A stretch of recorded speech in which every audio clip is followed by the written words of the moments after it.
Campus TV, nous sommes ensemble. Bonsoir à tous et bienvenue à ce Flash Info. Présidentielle 2025, le RDPC pointe les erreurs stratégiques de Moïse Kamto. Selon l'Action, l'organe officiel du RDPC, le rejet de la candidature du professeur Moïse Kamto à la prochaine élection présidentielle par ELECAM était prévisible. L'article attribue cet échec à des maladresses stratégiques de l'opposant. L'article explique que faute d'un nombre insuffisant d'élus locaux pour valider sa candidature au sein d'un mouvement pour la renaissance du Cameroun, Moïse Kamto a cherché à être investi par un autre parti. Cependant, il aurait fait le mauvais choix en se tournant vers un parti divisé qui est comparé à un clan d'eau. Yaoundé accueille le panthéon de l'excellence africaine.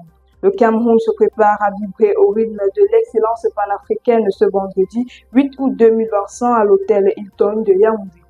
Organisé sous le haut patronage du ministre de la Communication, M. René Emmanuel Sadi, la 4e édition des Awards de l'avenir qui s'annonce comme un sommet continental de reconnaissance et d'audace.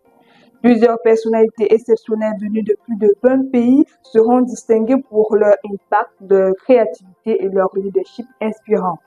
L'événement est soutenu cette année par la mutuelle des journalistes et associés du Cameroun. La famille de Blanche Tounazi exige une enquête judiciaire concernant le décès de leur fille. La famille dit avoir gardé le silence durant tout ce temps pour collecter les éléments de réponse à leurs questions.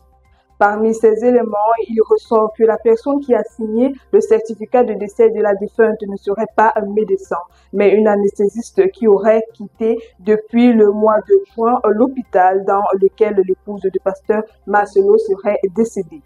Or, il savait que selon la famille, Blanche Tounazi serait décédée le 11 juin, mais le certificat aurait été signé le 12 juin et la défunte n'aurait pas été enregistrée dans l'hôpital indiqué. Jacqueline Toé fait briller le courage féminin au Burkina Faso.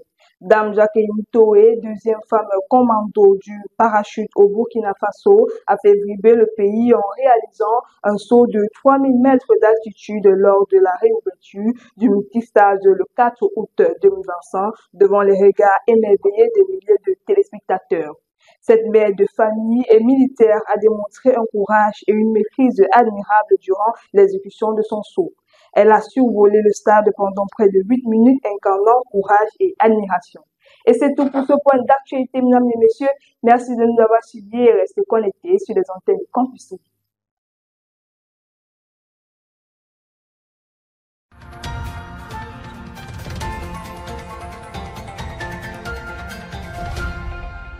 Campus TV, nous sommes ensemble.